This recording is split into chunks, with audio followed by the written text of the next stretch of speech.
Well, today about 28% of European citizens smoke. That varies from about 40% in some countries to about 15% in Sweden, which is the lowest.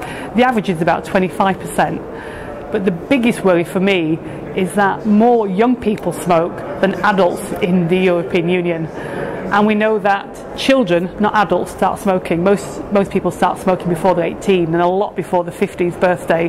So we have to do something to tackle the recruitment of children and young people into smoking. And that's what this new law from Europe's about.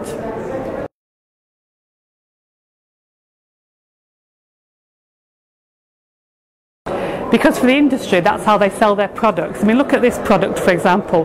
Here's a nice, what looks like a perfume package.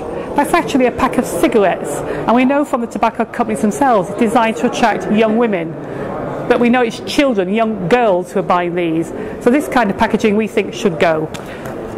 We want packaging like this. This is picture warnings on packaging. If you look at that package, the first thing you see are these rotting lungs. We know from research that when people see that, not long-standing smokers, but young people who are starting to smoke, it makes them think twice. And that's why we want packaging like this, with big photographs, big warnings, because that puts people off smoking.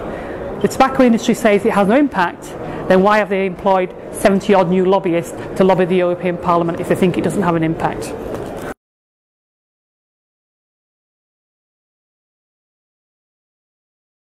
Well, we've taken a lot of evidence about e-cigarettes, and the evidence I've seen tells me that for people who smoke, e-cigarettes can help in terms of harm reduction.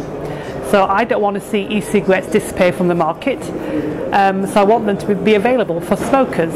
What I don't want, though, is to see young people start using e-cigarettes who've never smoked. And we have got some problems with that. In my own country, schools are having to ban e-cigarettes at the moment because children are bringing them to school. And we have no laws. We have got no regulation of e-cigarettes.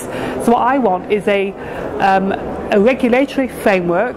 I'm not proposing it be a medicines regulation, but I do think we need some regulation about the quality of e-cigarettes, about the manufacturing processes to make sure they're safe, because they mainly come from China, and even the companies themselves know there are problems with the way they're manufactured, and we need to make sure they're available widely on the market so that they can compete with cigarettes. And that's why medicines regulation wouldn't work in many countries, because in many countries you can only buy medicines at a pharmacy. You can't buy them when you're out in a pub on a Friday night. So that's why I propose a system of regulation which doesn't go as far as it making the medicines, but is nevertheless will stop them becoming gateway products for young people.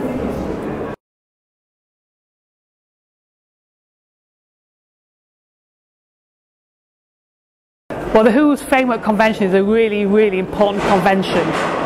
It's one of the first public health international laws, and every single European country has signed up to it, plus the EU as a whole, and we've got legal obligations to implement that law. And that law asks us to bring in the picture warnings on cigarettes.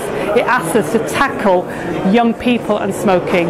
So this is what this new law is doing. It's helping us implement a legally binding law that we've all signed up to freely.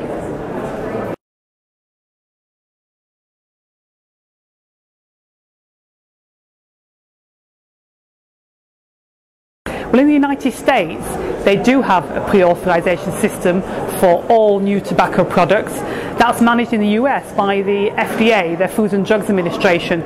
We don't have a European FDA, but we do have in each country national regulators who regulate health products. We have ministries, and ministries, in my view, would have to set up a regulatory framework.